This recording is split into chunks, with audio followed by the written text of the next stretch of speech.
Assalamualaikum warahmatullahi wabarakatuh. Alhamdulillahirrahmanirrahim. Pada kesempatan ini kita bisa berjumpa dalam perkumpulan online dengan materi yaitu Ulumul Hadis. Babnya yaitu sejarah perkembangan. Baiklah para mahasiswa sekalian, kita dimulai saja sejarah perkembangan hadis di masa kenabian. Penyebaran hadis pada masa kenabian, Rasulullah SAW hidup di tengah-tengah masyarakat dan sahabatnya. Mereka bergaul secara bebas dan mudah. Tidak ada peraturan atau larangan yang mempersulit para sahabat untuk bergaul.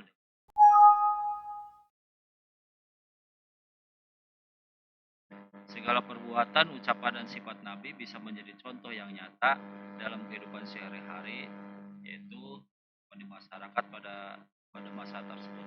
Jadi masyarakat menjadikan Nabi sebagai panutan dan pedoman dalam kehidupan mereka. Jika ada permasalahan baik dalam ibadah maupun dalam kehidupan duniawi, maka mereka akan bisa langsung bertanya pada Nabi.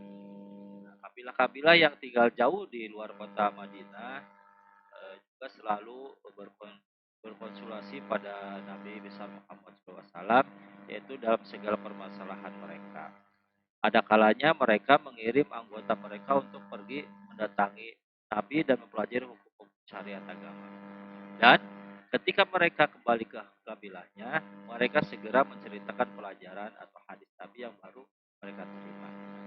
Para mahasiswa sekalian, selain itu, para pedagang dari kota Madinah juga sangat berperan dalam penyebaran hadis.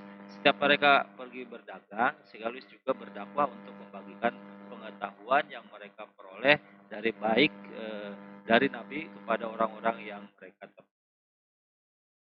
Nah, pada masa Nabi, hadis belum ditulis secara resmi. Hal ini disebabkan oleh adanya dua faktor. Yang pertama, pada sahabat lebih mengandalkan kekuatan hafalannya. Di samping itu juga ketersediaan alat tulis belum memadai.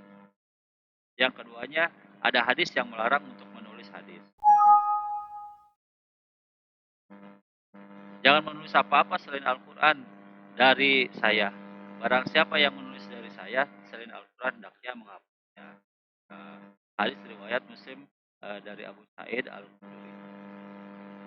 Dan yang kedua yaitu hadis pada masa sahabat yaitu Abu Bakar dan Umar, yaitu pembatasan riwayat. Khalifah Abu Bakar menerapkan peraturan yang membatasi periwayatan hadis. Begitu juga dengan Khalifah Umar Ibnu Khattab. Dengan demikian periode tersebut disebut dengan masa pembatasan periwayatan hadis. Dan pembatasan tersebut dimaksudkan agar tidak banyak dari sahabat yang mempermudah penggunaan nama Rasulullah SAW dalam berbagai urusan. Meskipun jujur dan dalam permasalahan yang umum, namun pembatasan tersebut tidak berarti bahwa kedua khalifah tersebut anti periwayatan. Hanya saja beliau sangat selektif terhadap periwayatan hadis. Segala periwayatan yang mengatasnamakan Rasulullah SAW harus dengan mendatangkan saksi. Abu Hurairah misalkan ya, sahabat terbanyak meriwayatkan hadis, pernah ditanya oleh Abu Salamah, apakah ia banyak meriwayatkan hadis di masa Umar? Lalu menjawab, sekiranya aku meriwayatkan hadis di masa Umar seperti aku meriwayatkan kepadamu, memperbanyaknya, niscaya Umar akan mencambukku dengan mencambukannya. Nah, yang lanjutannya, hadis pada masa Utsman dan Ali. Pada masa perluasan hadis. Periwayatan hadis pada masa pemerintahan ini lebih banyak daripada pemerintahan sebelumnya. Sehingga masa ini disebut dengan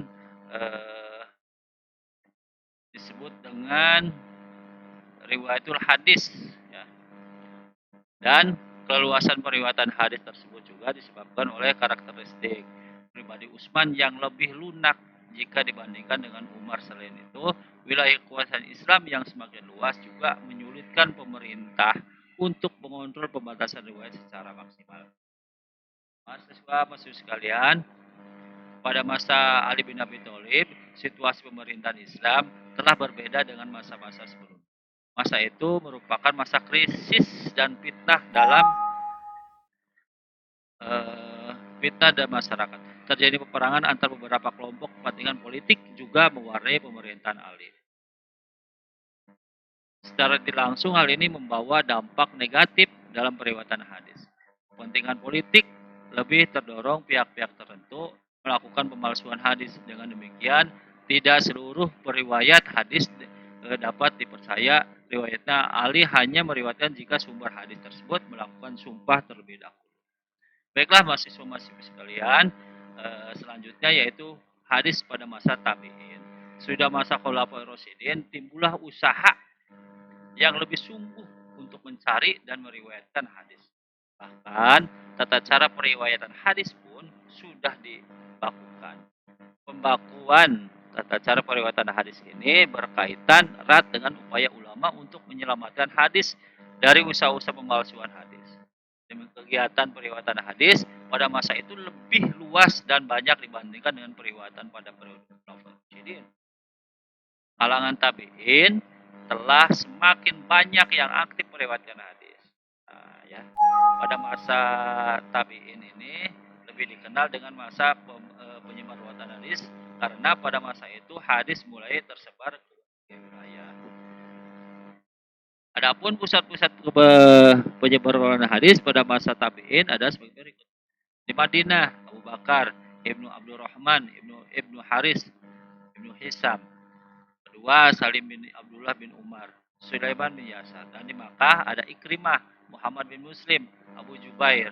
Di Kufah, Ibrahim An-Nakhal dan Al-Qamar.